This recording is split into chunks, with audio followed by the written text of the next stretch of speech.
বাংলাদেশ বেতার রাজশাহী। এখন শুনবেন স্থানীয় সংবাদ। আসসালামু আলাইকুম। বাংলাদেশ বেতার রাজশাহী স্থানীয় সংবাদ পড়ছি নূরজাহান বন্যা। বগুড়ার প্রতিটি ইউনিয়নে হবে খেলার মাঠ। 3 মাথায় নির্মাণ করা হবে স্পোর্টস ভিলেজ। খেলাধুলার উন্নয়নে এসব পরিকল্পনা বাস্তবায়নে সরকার কাজ করছে বলে জানিয়েছেন স্থানীয় সরকার, পল্লী উন্নয়ন ও সমবায় প্রতিমন্ত্রী মীর শাহে আলম। এ নিয়ে শুনুন আমাদের বগুড়া জেলা সংবাদদাতা খোরশেদ আলমের প্রতিবেদন।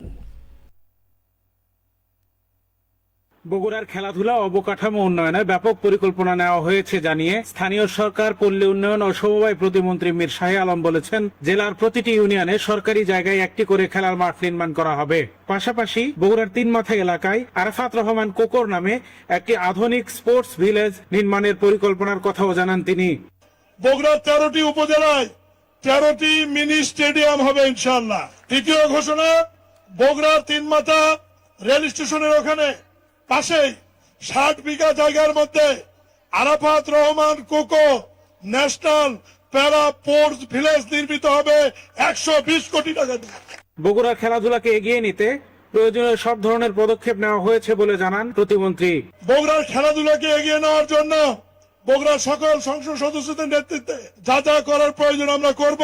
আমরা চাই সবাই খেলার মাঠে আসুক। এর পাশাপাশি বগুড়া জেলার 115টি ইউনিয়নে 115টি খেলার মাঠ আমরা সরকারিভাবে নির্মাণ করে দেব ইনশাআল্লাহ। খেলাধুলাকে সম্ভাবনাময় পেশা হিসেবে উল্লেখ করে মীর শাহে আলম আরো বলেন, শিক্ষার্থীদের শারীরিক ও মানসিক বিকাশে খেলাধুলার গুরুত্ব বিবেচনা করে পাঠ্যপুস্তকেও এ সংশ্লিষ্ট বিষয় অন্তর্ভুক্ত করা হচ্ছে।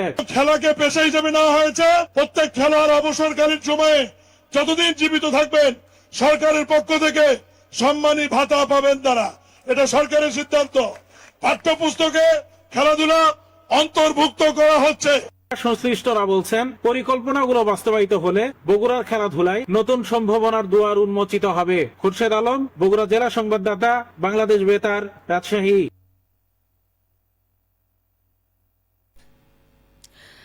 আজ পবিত্র 12ই রবিউল আওয়াল, পবিত্র ঈদে মিলাদুন্নবী সাল্লাল্লাহু আলাইহি ওয়াসাল্লাম। দিবসটি উপলক্ষে রাজশাহীতে ভাবগাম্ভীর্য ও উৎসব মুখর পরিবেশে জশ্নে জুলুস ও বর্ণাঢ্য শোভাযাত্রা অনুষ্ঠিত হয়েছে। আজ সকালে নগরীর বিভিন্ন গুরুত্বপূর্ণ সড়ক প্রদক্ষিণ করে শোভাযাত্রাটি। শোভাযাত্রায় নগরীর বিভিন্ন দরবারের পীর মাশায়েখ, শীর্ষস্থানীয় আলেম ওলামা এবং বিপুল সংখ্যক ধর্মপ্রাণ মুসল্লি স্বতঃস্ফূর্তভাবে অংশ নেন। এ সময় অংশগ্রহণকারীদের হাতে প্রিয় নবী হজরত মোহাম্মদ সাল্লাল্লাহু আলাইহি ওয়াসাল্লামের প্রতি ভালোবাসা ও সম্মান প্রদর্শনকারী নানা ব্যানার ও সবুজ পতাকা শোভা পায়। তাদের মুখে উচ্চারিত হয় দরুদ ও জিকির। আয়োজকদের পক্ষ থেকে মহানবীর সুমহান জীবনাদর্শ ব্যক্তিগত ও সামাজিক জীবনে অনুসরণের আহ্বান জানানো হয়। এদিকে দিবসটি উপলক্ষে দেশ ও জাতির সার্বিক উন্নতি, সমৃদ্ধি ও শান্তি কামনা করে বিশেষ মোনাজাত করা হয়। এছাড়া রাজশাহী কেন্দ্রীয় কারাগার, এতিমখানা, হাসপাতাল সহ বিভিন্ন সরকারি বেসরকারি প্রতিষ্ঠান ও ভবনে উন্নত মানের খাবার পরিবেশন করা হচ্ছে।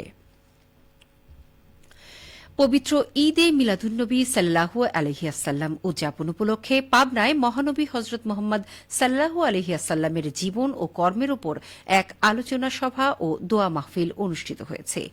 ইসলামিক ফাউন্ডেশন পাবনার আয়োজনে আজ সকালে জেলা প্রশাসক কার্যালয়ের সম্মেলন কক্ষে এই সভার আয়োজন করা হয়।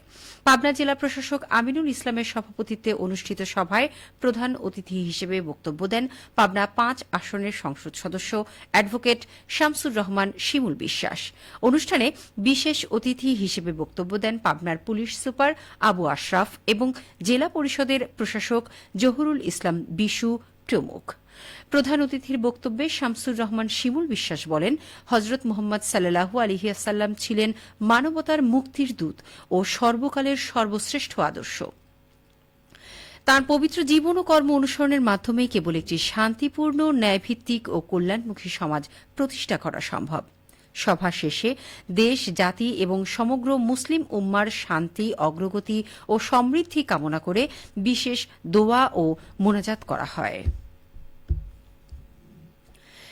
নওগাঁয় শব্দদূষণের বিরুদ্ধে পরিচালিত ভ্রাম্যমাণ আদালতের অভিযানে অননুমোদিত হাইড্রোলিক হর্ন ব্যবহারের দায়ে 3 পরিবহন চালককে 3,000 টাকা করে জরিমানা করা হয়েছে। একই সঙ্গে অভিযানে জব্দ করা অবৈধ হাইড্রোলিক হর্নগুলো ধ্বংস করা হয়। গতকাল নওগাঁ সদর উপজেলার মশরপুর বাইপাস এলাকায় জেলা প্রশাসনের নির্বাহী ম্যাজিস্ট্রেট শাকিল আহমেদ এই অভিযান পরিচালনা করেন। আজ জেলা পরিবেশ অধিদপ্তর থেকে জানানো হয়, অভিযানে নির্ধারিত মাত্রার চেয়ে বেশি শব্দ সৃষ্টিকারী হাইড্রোলিক হর্ন ব্যবহারের দায়ে 3টি পরিবহনের চালকের বিরুদ্ধে 3টি মামলা দায়ের করা হয়। আদালত প্রতিটি মামলায় 1,000 টাকা করে মোট 3,000 টাকা জরিমানা আদায় করেন। পাশাপাশি চালক ও পথচারীদের মধ্যে লিফলেট বিতরণ এবং যানবাহনে সচেতনতামূলক স্টিকার লাগানো হয়। পরিবেশ রক্ষায় এ ধরনের অভিযান অব্যাহত থাকবে। সবশেষে আবহাওয়া। আজ দুপুর 2টায় রাজশাহীতে তাপমাত্রা ছিল 34.2 ডিগ্রি সেলসিয়াস। এ সময় বাতাসে আপেক্ষিক আর্দ্রতার পরিমাণ ছিল 68%। রাজশাহী ও পার্শ্ববর্তী এলাকায় আজ সূর্যাস্ত সন্ধে 6:29। সংবাদ শেষ হল। আমাদের পরবর্তী স্থানীয় সংবাদ বিকেল 4:05।